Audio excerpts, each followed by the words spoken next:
রাত 12টার পর যাদের পিঠে খেতে ইচ্ছা করছে তারা মহিলাদের ডেকে পাঠাচ্ছে এবং সেই সমস্ত পিঠে প্রেমী মানুষগুলোকে যখন খোঁজা হচ্ছে তখন পুলিশ খুঁজে পাচ্ছে না।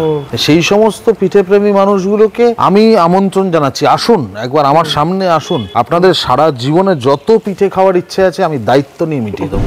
আমার মুখ্যমন্ত্রী একজন মহিলা, তিনি বুঝতে পারছেন না, তিনি ঢাকার চেষ্টা করেছেন এতদিন ধরে, আপনি কাকে বলবেন? হেড অফিস যদি বলে তার যেগুলো ভাই অফিস বা তথাকথিত যেটা শুনে এসছি তার ল্যাম্পপোস্টটা কি করে অন্য কথা বলবে? বাংলার মানুষ তারা কিন্তু 500-1000 টাকায় বিক্রি হয় না। উনি যদি এটা ভেবে থাকেন যে যা ইচ্ছে ঘটনা ঘটে যাবে এবং উনি 500 টাকাটা 1000 টাকা করে দিয়ে আবার চুপ করিয়ে দেবে মানুষকে, আদতে সেটা হচ্ছে না এবং সেটা ভোট বাক্সে উনি প্রমাণ পাবেন।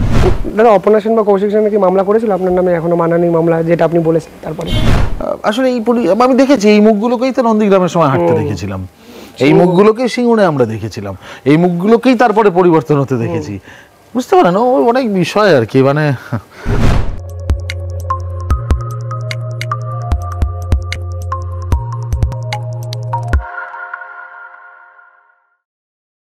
নমস্কার, আপনারা দেখছেন দ্য ইন্ডিপেন্ডেন্ট বেঙ্গল। আমি শিবম। সন্দেশখালীর ঘটনা যেন রাজ্য রাজনীতিকে ভীষণ মাত্রায় নাড়িয়ে দিয়েছে, যার রেশ এসে পড়েছে সর্বস্তরে। কোন দিকে যাচ্ছে সন্দেশখালীর পুরো ঘটনা, এ নিয়ে কথা বলতে আমাদের সঙ্গে এই মুহূর্তে উপস্থিত আছেন অভিনেতা সুমন ব্যানার্জি। দাদা, প্রথমে দ্য ইন্ডিপেন্ডেন্ট বেঙ্গলে স্বাগত। সন্দেশখালীর যে বিভৎস ঘটনা টিভির পর্দায় বারবার দেখছেন, কি প্রতিক্রিয়া, কিভাবে দেখছেন পুরো বিষয়টা? আমি শঙ্কিত, আশঙ্কিত, মর্মাহত, ক্ষুব্ধ, মানে এর বলার কোনো ভাষা নেই। মানে এরকম পৈশাচিক ঘটনা আমার রাজ্যে ঘটছে দিনের পর দিন ধরে, এটার থেকে লজ্জা এই রাজ্যবাসী হয়ে আমার মনে হয় আর কিছু হতে পারে না। এবং আমার ধারণা বা যার দিক থেকে যা খবর টবর দেখছি বা শুনছি, এটা শুধুমাত্র বোধহয় সন্দেশখালীতে আটকে নেই, এরকম সন্দেশখালী দিকে দিকে আছে।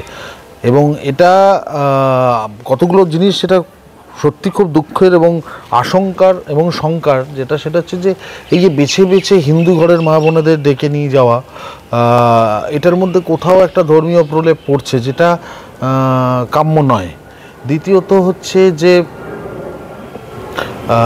এই যে ঘটনাটা ঘটছে এতদিন ধরে, এটা কিন্তু আর হিন্দু মুসলমান, সিপিএম কংগ্রেস বিজেপি করার জায়গা নেই। একটা নির্দিষ্ট রাজনৈতিক দল, তার লোকজনেরা এই ঘটনাটা ঘটাচ্ছে এবং যেখানে সরকার প্রশাসন দিনের পর দিন এটার কোনো এফআইআর নিচ্ছে না। ওখানকার যেসব মহিলাদের আমি বক্তব্য শুনলাম, তারা কোনো কেস নিচ্ছে না, তারা এদের এগেনস্টে কোনো কেস করছে না, কোনো পদক্ষেপ নিচ্ছে না, যেটা মানে এটা কোনো ক্ষমা হয় না। এটা মানে এখনও সময় হয়েছে, মানুষ যদি না জাগে, না বোঝে, এই শাহজাহানরা কিন্তু আমাদের বাড়ির দরজার বাইরেই অপেক্ষা করছে, শুধুমাত্র দরজাটা ঠকঠক করার অপেক্ষায় আমরা রয়েছি। দাদা, রাত 10টার পর মহিলাদের ডাকা হতো, মহিলা কমিশন গিয়ে বললেন যে পিঠে বা রান্না করার জন্য এরকম কিছু ডাকা ফাঁকা হয়েছে না, পাল্টা যুক্তিও দেওয়া হয়েছে। ফলে এই রাত 10টার পর মিটিং মিছিলে ডাকা হচ্ছে বাড়ির মহিলারা 12টার পরেও ডাকা হচ্ছে। এটা কি হতে পারে? মানে এইটা ভাবা যায় এই বাংলায়? মানে রাত 12টার পর যাদের পিঠে খেতে ইচ্ছা করছে তারা মহিলাদের ডেকে পাঠাচ্ছে এবং সেই সমস্ত মানে পিঠে প্রেমী মানুষগুলোকে যখন খোঁজা হচ্ছে তখন পুলিশ খুঁজে পাচ্ছে না।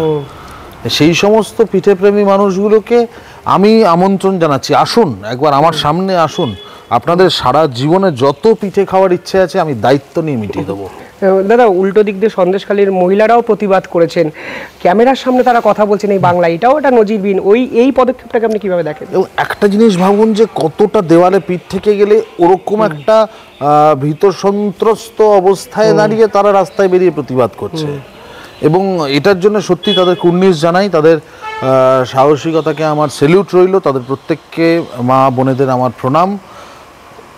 আপনারা যে সাহসটা দেখিয়েছেন সেটার জন্য সত্যি বলছি, আমরা সারা বাংলার মানুষ আরও জানতে পারলাম যে আমরা কোন জঙ্গলে বাস করছি। দাদা, সাংসদ নুসরাত জাহানের ভূমিকা নিয়ে একটা প্রশ্ন উঠছেন, তিনি সোশ্যাল নেটওয়ার্কে একাধিক পোস্ট করছেন, কিন্তু সাংসদ ওই জায়গায় যাওয়ার প্রয়োজনই অনুভব করলেন না। মানে দেখুন, এটা সাংসদের ব্যক্তিগত রুচি, ব্যক্তিগত ডিসিশন, ব্যক্তিগত দায়বদ্ধতা বা তার সদিচ্ছা। তো এটা নিয়ে আমার আপনার কিছু বলার নেই, মানে উনি মনে করেছেন এটা এটা হতে পারে, এটা যেটা হচ্ছে এটা নর্মাল, এটা হোক।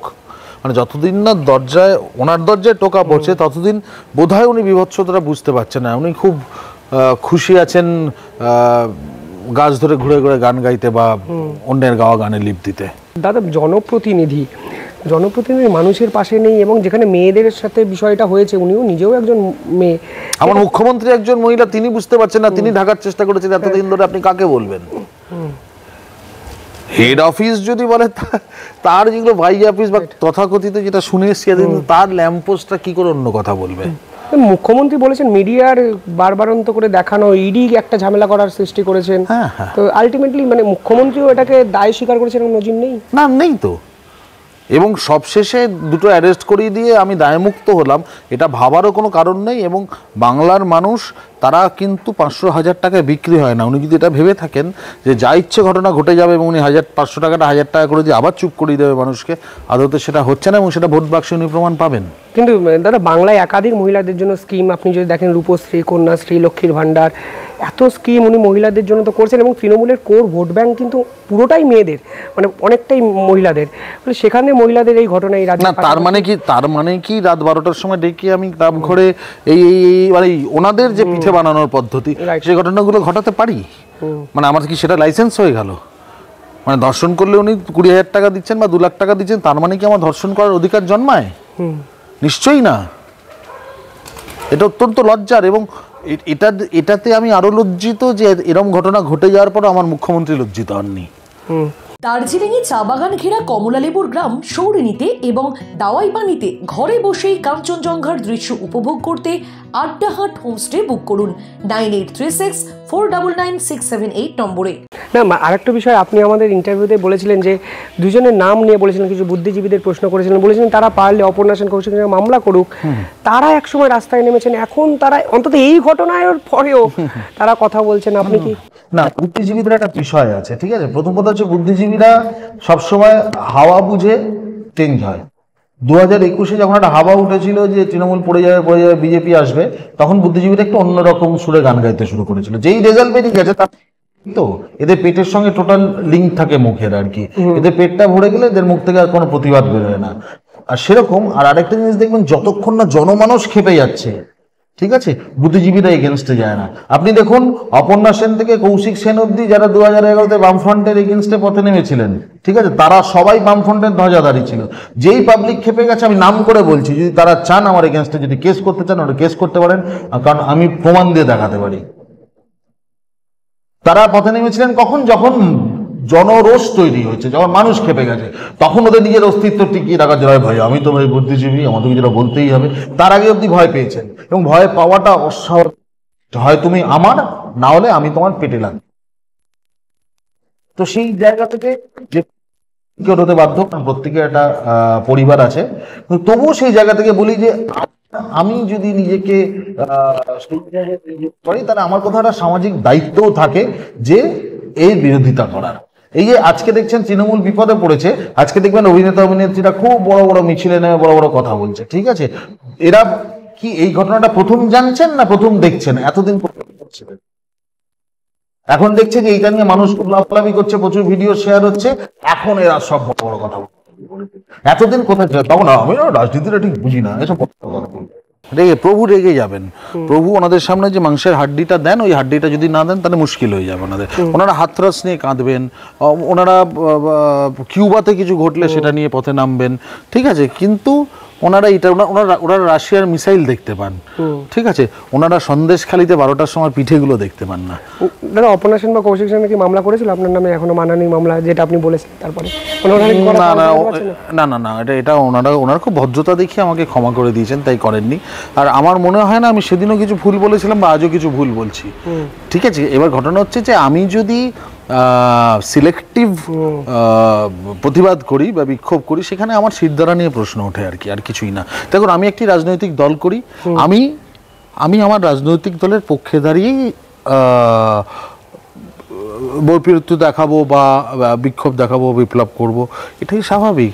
কিন্তু যে মানুষটা একটা স্বচ্ছ কাপড়ে ঘুরে বেড়াচ্ছেন, যিনি বোঝাতে চাইছেন যে আমি একদম এমন একটা মানুষ যাকে কেউ স্পর্শ করতে পারে না, সেই কিছু বিশেষ বিষয় নিয়ে প্রতিবাদ করবে আর বিশেষ বিষয়ে চুপ করে যাবে। আসলে আমি দেখেছি এই মুখগুলোকেই তো নন্দীগ্রামের সময় হাঁটতে দেখেছিলাম, এই মুখগুলোকেই সিঙ্গুরে আমরা দেখেছিলাম, এই মুখগুলোকেই তারপরে পরিবর্তন হতে দেখেছি। বুঝতে পারেন, অনেক বিষয় আর কি, মানে এই পুরোটা শেষ কোথায় যদি আমি আপনাকে জিজ্ঞাসা করি, আলটিমেটলি এই ঘটনা এই পুরোটার শেষ হবে 2026-এ, যখন তৃণমূল কংগ্রেস ক্ষমতা থেকে চলে যাবে, ভারতীয় জনতা পার্টি ক্ষমতায় আসবে। আমি জানি না কতটা ভালো হবে বা কতটা খারাপ হবে, কিন্তু আশাবাদী আমি যে একটা স্বচ্ছ প্রশাসন পাওয়ার আশাবাদী। ঠিক আছে, আর বাংলার মানুষের ক্ষেত্রে কি হয়, আমরা খুব লেট ব্যাক। আমরা কংগ্রেসকে 30 বছর রেখে দিয়েছিলাম, আমরা সিপিএমের মতো জগদ্দল পাথরদের 35 বছর বসিয়ে রেখে দিয়েছিলাম, অকম্মের ধাড়ি এক একটা, কোনো কাজ হয়নি, জেনারেশনের পর জেনারেশন নষ্ট হয়েছে, তারপরেও আমরা 15 বছর ধরে এনাদের রেখে দিচ্ছি। সুতরাং জানি না বাংলার মানুষ কবে জাগবেন। আজও যদি না জাগেন তাহলে কিন্তু এই পিঠে বানাতে একদিন আমার আপনার ঘরেরও মা বোনেদের যেতে হবে। কোথাও গিয়ে প্রচ্ছন্ন একটা অভিযোগ বাংলার মানুষদের প্রতি, আর কবে জাগবেন? আমিও তার মধ্যে আছি, আমিও তার মধ্যে পড়ি। আমি বা কি করেছি, সোশ্যাল মিডিয়ায় 2টো পোস্ট লিখেছি, এখন আপনি এসছেন আমার কাছে, আমি 2টো কথা বলছি। আমিও ব্যক্তিগতভাবে চেষ্টা করিনি, অনেক কিছু করা যায়, একটা সাধারণ মানুষ বললে অনেক কিছু বলতে পারে, কিন্তু কোথাও একটা আমারও ভয়, আমারও দায়। বুঝতে পারলেন কিনা? শীতকালে সুন্দরবন ভ্রমণের নির্ভরযোগ্য একমাত্র নাম সাগর সঙ্গম ট্রাভেলস। নিজস্ব লঞ্চে ভ্রমণ এবং অফুরন্ত খাওয়া দাওয়ার বিপুল আয়োজন। বুকিং করুন 9733066075। সাধারণ মানুষ চাইলে যে করা যায়, সন্দেশখালী প্রমাণ করেছে। আমার মনে হয় বাংলার প্রতিটি পাড়ায়, প্রতিটা গ্রামে এই ধরনের প্রতিবাদ রাজনৈতিক দল ও মত নির্বিশেষে হওয়া উচিত। শুভম, তুমি আমাকে খুব দারুণ একটা কথা বলে, তুমি আমাকে একটা কথা বলো, রাজনৈতিক মিছিল ছাড়া তুমি কটা সাধারণ মানুষের মিছিল দেখেছো? অমুক নাগরিক মঞ্চ, অমুক হ্যান ত্যান, এতগুলো যে নাম আছে, কটা মিছিল রাস্তায় দেখেছো? কবার অবরোধ হয়েছে? এটার জন্য পশ্চিমবঙ্গে আগুন লেগে যাওয়া উচিত। সন্দেশখালীতে যে ঘটনা ঘটেছে, কিন্তু আমরা সবাই চুপ। কেমন একটা আমার চারপাশে কি হচ্ছে সব জেনেও একটা দাঁত খেয়ে দিয়ে আমি তো কিছুই বুঝতে পারছি না, গোছের একটা ব্যাপার। বুঝতে পারেন, আমি একটা ব্যক্তিগত অভিজ্ঞতা শেয়ার করি। এই হস্তশিল্প মেলা, বই মেলা, এই যে এত উৎসব এখানে হয়, যারা ওখানে যান তাদের নিয়ে কিছু বলার, মানে আমি তাদের নিয়ে কিছু বলছি না, কিন্তু ওদেরকে দেখলেও বোঝা যায় তারা হয়তো আশেপাশের প্রত্যেকটা বিষয় নিয়ে নির্লিপ্ত। মানে যখন, যেটা আপনি খুব ভালো বললেন, নির্লিপ্ত না, সবাই সবটা জানে। আমার গায়ে এসে যদি এই কাদাটা না পড়ে, আমি ততক্ষণ, যখন আমার 90 বছরের ঠাকুমাকে বাড়ি থেকে টানতে টানতে পিঠে বানাতে নিয়ে যাওয়া হবে না 12টার সময়, তখন মাঝরাত্রে আমি একা দৌড়াবো গোটা কলকাতায়। কিন্তু যতক্ষণ না সেটা হচ্ছে, আমি সব জেনেও তাই আমি তো জানি না, এরম গোছের একটা ব্যাপার করে থাকবো। মানে আমি শব্দটা বলতেও খারাপ লাগে, পুলিশ প্রশাসনের মতো থাকবো আর কি। তাই নাকি এরকম ঘটেছে? আমি তো জানতাম না। রাইট, সকলে সব জানেন, কিন্তু আমরা এখনো ঘুমাচ্ছি। আর কবে জাগবে বাঙালি বলুন তো? সন্দেশখালীর ঘটনার পরও এই বাঙালি শিক্ষা হবে না? যখন নিজের গায়ে আচরটা এসে পড়বে তখনই শুধু প্রতিবাদ করব। আর কিছু বুদ্ধিজীবী, সুমনদার ভাষা সিলেক্টিভ প্রতিবাদ যারা করেন, তারাও তো একইভাবে এই সমাজের ক্ষতি করে যাচ্ছেন। মানুষ কি তাদের ক্ষমা করবে? এই প্রশ্ন আমার থাকলো। অসংখ্য ধন্যবাদ সুমনদা, ধন্যবাদ। আপনাদের কমেন্টে জানাবেন আপনারা এটা নিয়ে কি ভাবছেন। ধন্যবাদ।